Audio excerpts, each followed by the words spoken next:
Hello दोस्तों, आज की कहानी है अय्याज जिस्म का भाग 14। राजेश उसे धकेलने के तुरंत बाद छत से दौड़कर सीढ़ियों के पास आ जाता है और तेज गति से उतरता हुआ चौथी, तीसरी, दूसरी, पहली और फिर ग्राउंड फ्लोर में आकर अपने रूम में आकर चेयर में बैठ जाता है और अपने पसीने पोंछने लगता है। दीवार घड़ी में समय देखता है, 2:40 बज रहे थे। राजेश के चेयर में आकर बैठने के 5 मिनट बाद पूरे ऑफिस में प्रियंका की मौत की खबर फैल जाती है। राजेश भी चेयर से उठकर प्रियंका को देखने चला जाता है। प्रियंका को राजेश ने आक्रोश में आकर मार तो दिया था, पर उसके बाद उसे पछतावा होने लगता है। 3 दिन तक वह ठीक से सो नहीं पाता है। राजेश थोड़ा धार्मिक प्रवृत्ति का था, उसे आत्मग्लानि होने लगती है। आज तक उसने एक चींटी भी नहीं मारी थी, पर उसने प्रियंका की जान ले ली थी। वह पछतावा करना चाहता था। एक रात उसने आत्महत्या करने की कोशिश की थी, पर ऐन वक्त पर उसका रूम पार्टनर की नींद खुल जाती है और वह बच जाता है। राजेश अपने पार्टनर को प्रियंका की मौत के बारे में बता देता है। उसका पार्टनर भी उसे सलाह देता है कि मौत को गले लगाकर पश्चाताप करने के बजाय अपने आप को पुलिस के हवाले करके सजा भुगतना अच्छा होगा। यह तुम्हारे लिए असली पश्चाताप होगा। प्रियंका की मौत के चौथे दिन सुबह राजेश पुलिस के सामने सरेंडर होकर अपनी सारी कहानी और उस दिन की घटना को किस प्रकार अंजाम दिया, सारी बातें पुलिस को बतला देता है। सीसीटीवी के बारे में पूछने पर पुलिस राजेश को बताती है कि उसे जानकारी थी कि 2:30 से 2:45 के बीच पूरा सिस्टम 15 मिनट तक बंद किया जाएगा।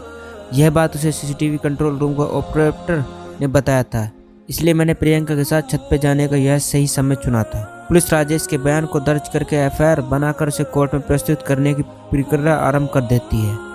राजेश के सरेंडर होने के 2 दिन बाद सुबह के 10 बजे का समय था। रंजीत अपने चैम्बर में बैठा हुआ न्यूज़पेपर पढ़ रहा था। तभी एसपी रस्तोगी का फ़ोन आता है।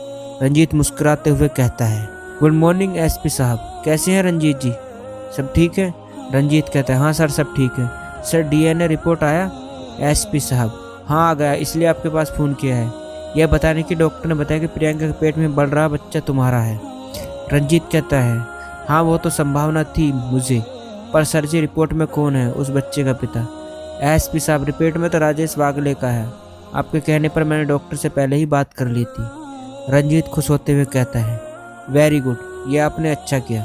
सर आप चिंता मत कीजिए, डॉक्टर को कितना पैसा देना है आप देख लीजिए। मैं आपके पास कुल 3 लाख आज शाम तक भिजवा दूंगा। एसपी साहब हंसते हुए कहते हैं, 3 नहीं सर, 4 दीजिए। इंस्पेक्टर पवार को भी चुप रहने के लिए देना होगा। रंजीत, नहीं, आप इंस्पेक्टर पवार को छोड़ दीजिए, उसे मैं देख लूँगा। अब तो मर्डर का मामला राजेश पर होगा। मैं सिर्फ ये इसलिए कह रहा हूँ कि मेरा नाम इस केस में कहीं भी न आना पाए। मीडिया वाले फिर इसे एक कहानी मेरी और प्रियंका के बारे में छापेंगे। एसपी साहब, अरे रंजीत साहब, तो आपको इस केस में कोई लेना देना ही नहीं बचा। आप तो पाक साफ हैं। राजेश उससे प्यार करता था। प्रियंका पर अवैध संबंध का शक होने के कारण प्रेमी राजेश ने उसका मर्डर कर दिया। बस केस सोल्ड। हाँ, अब आप इस केस को देख रहे हो तो उसे जैसा मोड़ना है मोड़ लीजिए। ठीक है सर, शाम को मेरा बंदा आपसे मिलेगा। रंजीत कहकर फ़ोन रख देता है। एसपी से बात होने के बाद रंजीत कहता है कि सांस लेता है कि आखिर प्रियंका केस निपट ही गया। रंजीत को डर सिर्फ इतना था कि प्रियंका के पेट में पड़ रहा बच्चा डीएनए रिपोर्ट से पुलिस और मीडिया को पता लगता कि यह रंजीत का है तो उसकी बदनामी होती और कंपनी का नाम खराब होता। उस डर से रंजीत ने एसपी रस्तोगी जी को रिपोर्ट बदलवाने के लिए पैसे दे रहे थे। तभी सेक्रेटरी संध्या का इंटरकॉम पर कॉल आती है और रंजीत फ़ोन उठा लेता है। हाँ बोलो। संध्या, सर मिसेज रत्ना चंदेवाल आई हुई है, किसी एनओसी की वाइस प्रेसिडेंट है, आपसे मिलना चाहती है। रंजीत नाम दोहराता हुआ कहता है, रीजन पूछो। संध्या, हाँ सर पूछा था, संस्था के लिए डोनेशन मांगना बता रही हैं। रंजीत थोड़ी देर सोचता है और कहता है, ठीक है आने दो। 2 मिनट बाद एक अधेड़ उम्र की सुंदर स्मार्ट महिला, बॉब कट बॉल, आंखों में गुलाबी कलर का गोल रंग का चश्मा, कंधे में हैंडबैग लटके और हाथों में फाइल पकड़े रंजीत के चैम्बर मुस्कुराते हुए प्रवेश करती है। श्रीमती रत्ना चंदेवाल की उम्र लगभग 40 के आसपास हो सकती है। उसके स्मार्टनेस को देखते हुए उम्र का अंदाज़ा लगाना मुश्किल था। उसके चेहरे पर मन लुभाव और आकर्षण था। रंजीत उनसे प्रभावित होकर कहता है, आइए रत्ना जी, तशरीफ़ रखिए। कहते हुए रंजीत इंटरकॉम पर संध्या को कॉल करके पहले रत्ना जी से पूछता है, चाय या कॉफ़ी? रत्ना चंदेवाल कहती है, चाय चलेगी। रंजीत संध्या को चाय और पानी लाने को कह देता है। रंजीत मैडम की ओर देखकर कहता है, बोलिए रत्ना जी, मैं आपकी क्या मदद कर सकता हूँ? रत्ना चंदेवाल, रंजीत जी, मैं नारी उत्पन्न मुक्ति संस्था के वाइस प्रेसिडेंट हूँ। संस्था को एक एनजीओ चलाता है। हम लोग ऐसी महिला के लिए काम करते हैं जो पुरुष प्रधान समाज में पुरुषों से परेशान हैं, पीड़ित हैं। रंजीत कहता है, यह तो अच्छी बात है। हमारी company CSR corporate social responsibility हर साल कंपनी के प्रॉफिट का 2% समाज के कल्याण के कार्यों में खर्च कर देते हैं। आप अपनी संस्था के कार्यों का ब्रोशर दे दीजिए, देखते हैं हम आपकी संस्था के लिए कितना और क्या कर सकते हैं। रत्ना जी सुनती रहती हैं, फिर अचानक गुस्से से कहती है, मिस्टर रंजीत, मैं आपके पास डोनेशन या कोई मदद मांगने नहीं आई हूँ। आप शायद मालती जायसवाल को भूल चुके होंगे, मैं याद दिलाने आई हूँ।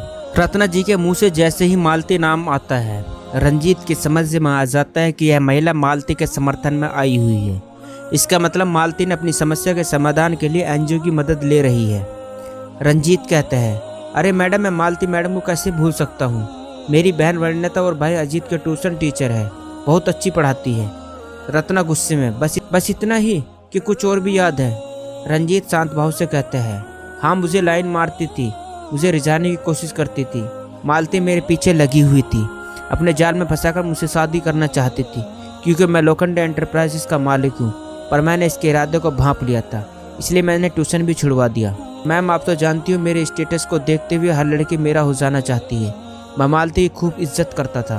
रत्ना, बस इतना ही कि इसके अलावा कुछ भी याद है। रंजीत को अब गुस्सा आ जाता है। रत्ना जी, आप मुझसे क्या सुनना चाहती हो? मुझे जितना मालूम है मैंने बता दिया। रत्ना जी कहते हैं, मिस्टर रंजीत, औरत का बेवकूफ़ समझना छोड़ दो।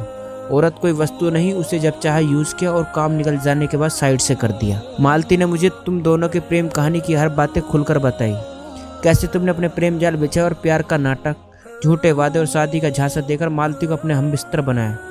तुम उसके सुंदर बदन को पाने के लिए प्रेम का प्रपंच रचा। बेचारे मालती तुम्हारे झूठे वादों पर विश्वास करके अपने आप को बर्बाद कर ली। रंजीत गुस्से में कहता है, रत्ना जी, आप जो भी कह रहे हैं वह सरासर गलत है। आप लोग मालती की झूठी कहानी पढ़कर मेरी सदमा बर्बाद कर रही हैं। मालती बहुत चालाक लड़की है, वह मुझसे शादी करने के लिए अपना यह नया तरीका खोजा है। तुम्हारे एनजीओ के माध्यम से मुझ पर दबाव बना रही है। रत्ना जी, मालती एक पागल लड़की है, उसकी बातें में आकर आप भी अपना टाइम बर्बाद कर रही हैं। रत्ना जी, तुम्हारे कहने का मतलब है कि तुम उससे प्यार नहीं करते थे, वही तुम्हारे पीछे पड़ी हुई थी। रंजीत, हाँ, मेरी मालती से कोई रिश्ता नहीं है। मैं सिर्फ अपने पड़ोसन और एक अच्छी मैडम के रूप में उसे जानता हूँ, बस। रंजीत की यह बात सुनकर रत्ना अपने दोनों हाथों की तालियां बजाते हुए कहती है, वाह मिस्टर रंजीत, वाह, झूठ बोलना कोई तुमसे सीखे। वाह रंजीत जी, धोखेबाज मर्द हो तो तुम्हारे जैसा। तभी चपरासी दोनों के लिए पानी और चाय लेकर आ जाता है और उनके सामने सर्व कर देता है। दोनों चाय उठा लेते हैं। रत्ना की इस बात पर रंजीत को गुस्सा आ जाता है और कहता है, मैडम, आप एक एनजीओ से हैं, इसलिए आपके साथ मर्यादा से पेश आ रहा हूँ, वरना आपकी जगह कोई और होता तो मैं कब का ऑफिस से भगा दिया होता। यह सब बेकार की बातें छोड़ो मैडम, चाय पे और मालती के अलावा एनजीओ के लिए आर्थिक मदद या डोनेशन की बात करनी है तो कीजिए, स्वागत है। रत्ना चाय का घूंट पीते हुए कहती है, मिस्टर अजीत, तुमने मालती के साथ 3-4 महीना शारीरिक संबंध बनाया। उसके बाद जब वह प्रेग्नेंट होगी तो छुटकारा पाने के लिए पेट में पचल रहे बच्चे को जबरदस्ती उसका अबॉर्शन करवा दिया, बच्चों को गिरवा दिया ताकि कोई सबूत उसके पास न रहे। क्यों रंजीत जी, ठीक कह रही हूँ ना? रंजीत कहता है, रत्ना जी, आप मालती की मनगढ़ंत कहानी बताकर क्या साबित करना चाहते हैं कि मैं मालती के साथ जो अन्याय है उसका जिम्मेदार हूँ? रत्ना कहती है, हाँ रंजीत जी, आप जिम्मेदार हो, उसके गुनहगार हो। वह आपके कारण कितने दिन तक मानसिक रूप से प्रताड़ित थी, जो आपके कुकर्मों के बारे में सोच कर घर में पागल जैसा बर्ताव करने लगी थी। रंजीत गुस्से में कहता है, मैंने उसके साथ कुछ भी नहीं किया। अगर लगता है तुम्हें मैंने कुछ गलत किया तो आप दोनों मिलकर जो करना है कर लो। रत्ना कहती है, रंजीत जी, अब सुन लो। मालती ने तुम्हारे अगेंस्ट एफआईआर कराने 2-3 थाने गई थी। एसपी रस्तोगी ने उसके अंडर में आने वाले सभी थानों में एफआईआर लिखने का आदेश दिया। तुमने शायद एसपी से सेटिंग बनाकर रखी हुई है। दूसरी बात, उसके मोबाइल में जो आप दोनों की चैट थी जिसमें तुम मिटाने की कोशिश की थी, उसके रिकवर करवा ली है। तीसरी बात, आपके पास वो अबॉर्शन ग्रुप की हम अपने बिस्तर पर खोजबीन और पड़ताल कर रहे हैं। जिस दिन भी वो मिल गए तो उस दिन का एक लाइव प्रेस वार्ता में आपके सारे कारनामे दुनिया के सामने रखकर पुलिस पर एफआईआर लिखने के लिए दबाव बनाने के लिए तुम्हारे ऑफिस के सामने धरना पर बैठ जाएंगे।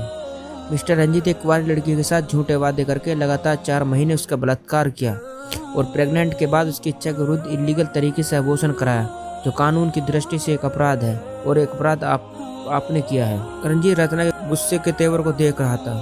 उसकी एक बात सुन रहा था। रत्ना की बातों में वजन लग रहा था। रंजीत कहता है, रत्ना जी आप मेरा टाइम वेस्ट मत करो, आपको जो करना है कर लो और मुझे जो करना है मैं कर लूँगा। अच्छा आपने अपनी सारी प्लानिंग बताकर मुझे सतर्क रहने का संकेत दे दिया। रत्ना जी, रंजीत जी मैं जानबूझकर यह सब प्लान बताया है ताकि आप जितना हाथ पैर मारना है मार लीजिए। मैंने आपके बारे में सुना है, तुमने मालती जैसी कई लड़कियों को बर्बाद कर दिया। अब तुम्हारी अय्याशी की जिंदगी के कुछ ही दिन बचे गए हैं। आपकी सोच होगी कि पैसे के बलबूते पर आप कुछ भी करा सकते हो, यह आपकी गलत फहमी है। बोलते हो रत्ना अपने चेयर पर खड़े होकर कहती है, अब मिस्टर रंजीत आप बहुत जल्द सलाखों के पीछे रहोगे। धन्यवाद आपके चाय के लिए, बहुत अच्छी चाय थी। कहते हुए रत्ना चैम्बर से बाहर निकलने लगती है। रंजीत जाते हुए रत्ना से कहते हैं, रत्ना जी आपका चैलेंज मुझे स्वीकार है। क्या होगा आगे जानने के लिए कहानी का अगला भाग जरूर देखें। दोस्तों ये था अय्याज जिस्म का भाग 14। दोस्तों कहानी अच्छी लगी हो तो चैनल को सब्सक्राइब करना न भूलें।